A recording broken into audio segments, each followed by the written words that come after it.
Hey everyone, today in this video I'm going to show you how to create a map with the Ecovacs Deebot X9 Pro Omni.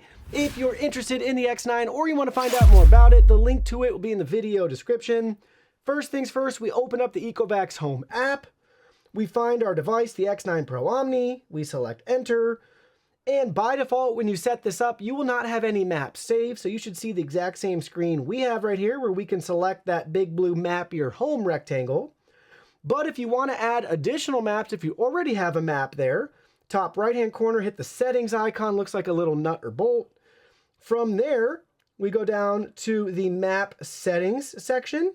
Make sure multi-floor mode is toggled on, and we can create maps right here. So you can select your map, your home button. We'll go back to the main screen. We'll click that. It gives us some tips and tricks to tidy up and make sure we have the floor plan exactly how we want it. Then we just hit the start mapping. Now it's going to dispatch the robot from the base station. It's going to go and drive around your home and create the map.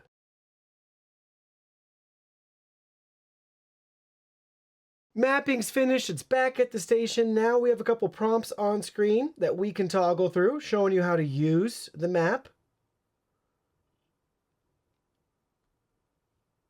And then we have our cleaning settings right there. So very detailed, thorough, took about 5 minutes or so to get everything mapped, but simple and straightforward. Now you can start cleaning.